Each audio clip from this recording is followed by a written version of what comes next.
नमस्कार दोस्तों, आप लोगों का बहुत बहुत स्वागत है आपके अपने YouTube चैनल स्टडी फाइंड में। मैं हूं आपके साथ अमरजीत कुमार। दोस्तों, आज हम लोग जो है इस वीडियो में करने वाले हैं 20 इम्पोर्टेंट क्वेश्चन। अगर आप इस 20 क्वेश्चन में से 10 क्वेश्चन का भी सही आंसर दे डालते हैं तो समझिए आप जो है कोई भी एग्ज़ाम जो है बिल्कुल तरह से पास हो जाएंगे।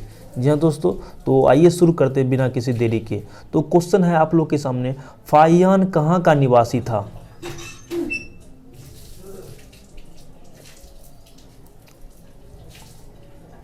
तो इसका राइट आंसर होगा ऑप्शन नंबर सी। फाहियान जो है यह चीन का निवासी था, फाहियान। आइए क्वेश्चन नंबर नेक्स्ट चलते हैं। क्वेश्चन नंबर दूसरा देखिएगा दोस्तों, क्या कहा गया है। किस गुप्तकालीन शासक को कविराज कहा गया? तो इसका राइट आंसर होगा ऑप्शन नंबर सी। समुद्रगुप्त को जो है गुप्तकालीन शासक का कविराज कहा जाता है। आइए क्वेश्चन नंबर थर्ड लेते हैं। क्या कहा गया है? स्कंदगुप्त को किस स्तंभ लेख में सक्रोपम की मतलब कहा गया? स्कंदगुप्त को किस स्तंभ में जो है सक्रोपम कहा गया? Important question, VVI question. और इसका जो है PDF, इस क्वेश्चन का PDF जो है आपको हमारे टेलीग्राम ग्रुप में मिल जाएंगे। तो फिर इसका राइट आंसर होगा ऑप्शन नंबर ए। कहोम स्तंभ लेख से जो है स्कंदगुप्त को सक्रोपम कहा जाता है। स्कंदगुप्त को क्या कहा जाता है? सक्रोपम क्या कहा जाता है? सक्रोपम कहा जाता है कहोम स्तंभ लेख से। ओके, आइए चलते हैं क्वेश्चन नंबर फोर्थ पर। क्या कहा गया है? मंदिर निर्माण कला का जन्म सर्वप्रथम कब हुआ था? आप लोग के सामने दिया हुआ है काल, यानी कि मंदिर निर्माण कला का जन्म जो है किस काल में हुआ था? तो इसका राइट आंसर होगा ऑप्शन नंबर बी। गुप्त काल में जो है, गुप्त काल में मंदिर निर्माण कला का जन्म हुआ था। आइए चलते हैं क्वेश्चन नंबर 5 की ओर। वेरी इंपॉर्टेंट क्वेश्चन है दोस्तों। गुप्त काल के सर्वाधिक लोकप्रिय देवता कौन थे? गुप्त काल के सर्वाधिक लोकप्रिय देवता कौन थे? तो इसका राइट आंसर होगा option number B. Vishnu ji था, वह गुप्त काल का सर्वाधिक लोकप्रिय नेता था। ठीक, आइए क्वेश्चन नंबर 6 चलते हैं। क्या कहा गया है? महरौली स्थित लौह स्तंभ का निर्माण किस सदी में हुआ था? तो इसका राइट आंसर होगा ऑप्शन नंबर ए, इनकी 4वीं सदी में जो है महरौली स्थित लौह स्तंभ का निर्माण हुआ था। कौन सी सदी में? तो 4वीं सदी में। ठीक, आइए चलते हैं क्वेश्चन नंबर 7वां की ओर। क्या कहा गया है? गुप्त काल में सोने की मुद्रा को कहा जाता था, और ऑप्शन आप लोग के सामने नीचे दिया हुआ है। गुप्त काल में जो है, गुप्त काल में सोने की मुद्रा को कहा जाता था। क्या कहा जाता था? तो इसका राइट आंसर होगा ऑप्शन नंबर ए, दिनार कहा जाता था। गुप्त काल में जो है सोने की मुद्रा को दिनार कहा जाता था। आइए क्वेश्चन नंबर 8वां लेते हैं। कुमार संभव महाकाव्य किस कवि ने लिखा? कुमार संभव महाकाव्य जो है किस कवि ने लिखा? तो इसका राइट आंसर होगा ऑप्शन नंबर डी। कालिदास ने जो है यह कुमार संभव महाकाव्य लिखा। कौन लिखा? तो कालिदास ने लिखा। आइए चलते हैं क्वेश्चन नंबर 9 की ओर। क्या कहा गया है? नालंदा विश्वविद्यालय की स्थापना किस युग में हुआ था? वेरी इंपॉर्टेंट क्वेश्चन है। नालंदा स्थित विश्वविद्यालय का स्थापना जो है किस काल में हुआ था? तो इसका राइट आंसर होगा ऑप्शन नंबर सी। गुप्त काल में जो है नालंदा स्थित विश्वविद्यालय की स्थापना हुआ था। आइए क्वेश्चन नंबर 10 चलते हैं। क्या कहा गया है? गुप्त वंश का संस्थापक कौन था?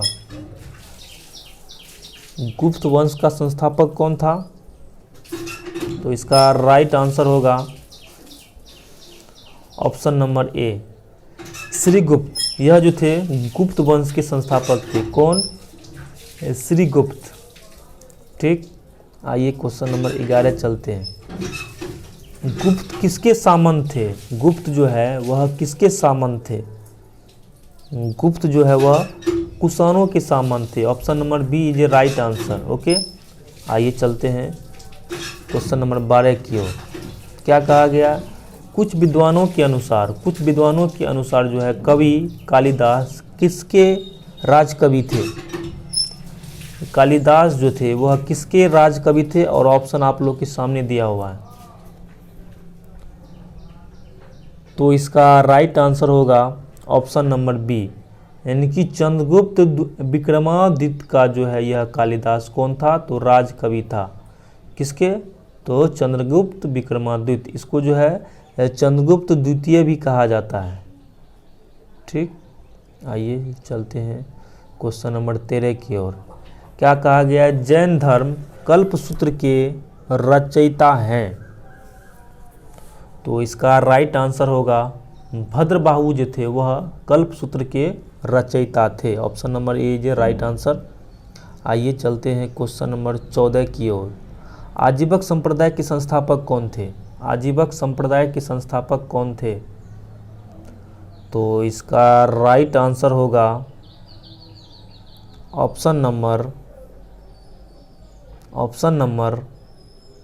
इसका क्या होगा राइट आंसर? आजीवक संप्रदाय के संस्थापक कौन थे? उपाली थे। कौन थे? उपाली। आजीवक संप्रदाय के संस्थापक कौन थे? उपाली। दोस्तों मैं माफ़ी चाहता हूँ, आजीवक संप्रदाय के संस्थापक जो थे वो मखलीपुत्र गोसाल थे। सॉरी, हमने यहाँ पे थोड़ा मिस्टेक कर दिया था। आजीवक संप्रदाय के संस्थापक कौन थे? मखलीपुत्र गोसाल थे। ठीक, आइए चलते हैं क्वेश्चन नंबर 15 की ओर। क्या कहा गया? बौद्ध धर्म के संस्थापक कौन थे? अच्छा क्वेश्चन है दोस्तों, और अभी आपने टारगेट रखा है 20 में से कम जो है आपका सही होना चाहिए। 10 क्वेश्चन बिल्कुल सही होना चाहिए। तो इसका राइट आंसर क्या होगा? बौद्ध धर्म के संस्थापक कौन थे?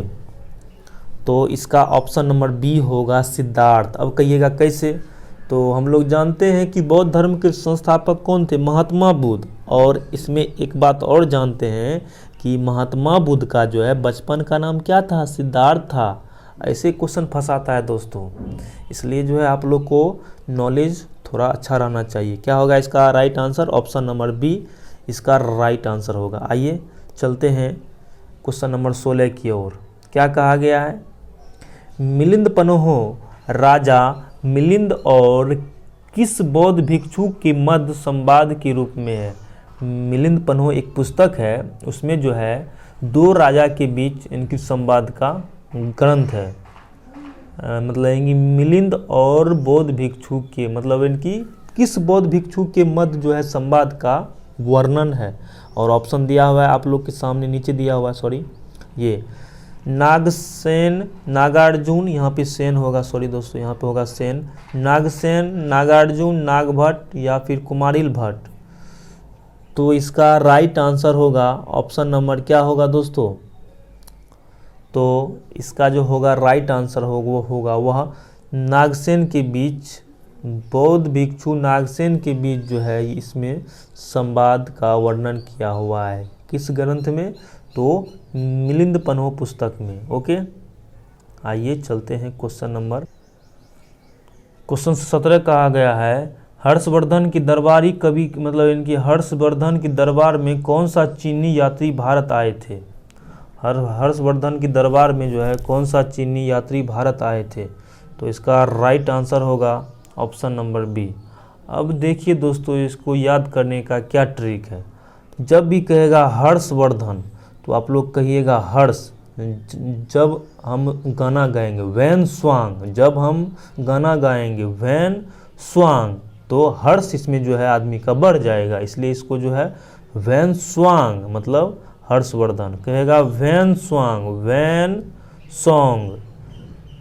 जब हम गाना गाएंगे तो हमारा हर्ष जो है बढ़ जाएगा, इसलिए हर्षवर्धन। ओके, आइए क्वेश्चन नंबर 18 चलते हैं। महावीर, भगवान महावीर का प्रथम शिष्य कौन था? इंपॉर्टेंट क्वेश्चन है दोस्तों। तो भगवान महावीर का जो प्रथम शिष्य था उसी का दामाद कौन था? जमाली था। ओके, आइए क्वेश्चन नंबर 19 चलते हैं। भारत में सबसे बड़ा बौद्ध स्तूप कहाँ स्थित है? भारत में सबसे बड़ा बौद्ध स्तूप कहाँ स्थित है? तो इसमें यहाँ पे माफ़ कीजिएगा, यहाँ पे होगा सांची होगा दोस्तों। इसका जो होगा राइट आंसर होगा वो क्या होगा? सांची होगा। यानी कि सांची में जो है यह भारत का सबसे बड़ा बौद्ध स्तूप स्थापित किया गया है। ठीक, अब चलते हैं क्वेश्चन नंबर 20 में, मगध की प्रथम राजधानी कौन सी थी? तो दोस्तों आप लोग को जो है इसका आंसर हमें कमेंट बॉक्स में बताना है। इसका जो है क्या होगा इसका राइट आंसर, और आपको यह भी बताना है कि आप जो है इस 20 क्वेश्चन में से कितना क्वेश्चन को आप जो है सही किए। ठीक, तो फिर मिलते हैं कल एक और इंटरेस्टिंग वीडियो के साथ। तो आज के लिए इतना ही। Best of luck.